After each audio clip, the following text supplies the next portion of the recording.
Halo Sobat Mania, kembali lagi di BRC Official, ada kabar menarik nih mengenai striker anyar PSM Makassar, Albertin Joao Pereira, membuktikan diri sebagai predator gol.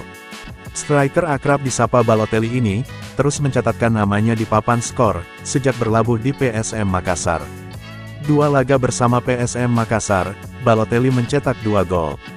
Gawang Persis Solo, menjadi korban keganasan pertama, penyerang berpaspor Gini-Bissau ini.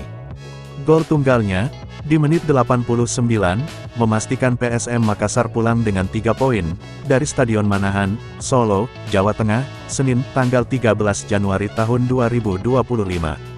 Padahal kala itu, dia masuk sebagai pengganti di menit 60. Namun, hanya butuh waktu 29 menit, untuk langsung mencetak gol, lewat kepalanya.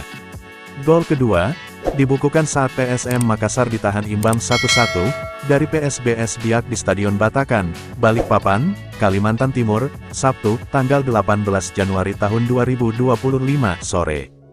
Gol Balotelli di menit 90+3, menghindarkan Juku Eja dari kekalahan. Lantaran sebelumnya, PSM Makassar tertinggal lebih dulu di menit 55, usai Ariel Nahuel membobol gawang Reza Arya. Berkat golnya itu, klub dengan titel 7 gelar juara Liga Indonesia ini, bertengger di posisi 4 klasemen, dengan 30 poin. Pelatih PSM Makassar, Bernardo Tavares, memberi respon terkait performa ditunjukkan Balotelli.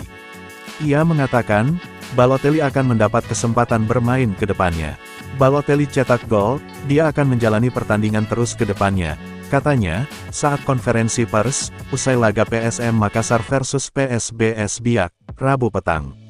Penyerang berusia 27 tahun ini, menggagalkan kemenangan PSBS Biak, yang sudah di depan mata.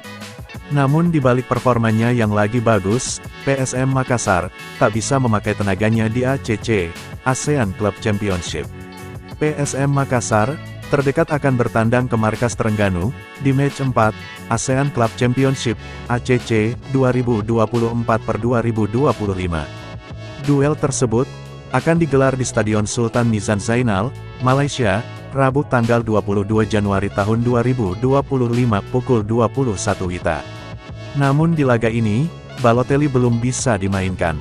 Sebab, namanya belum terdaftar.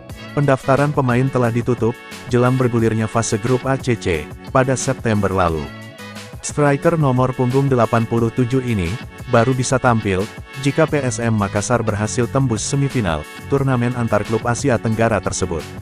Peluang ini cukup terbuka, mengingat, Laskar Pinisi sekarang memuncaki grup A, ACC dengan 7 poin. Nah itu dia sobat untuk update kabar hari ini, bagaimana pendapat kalian sobat? Tulis pendapat kalian ya sobat, dan jangan lupa like, komen dan subscribe.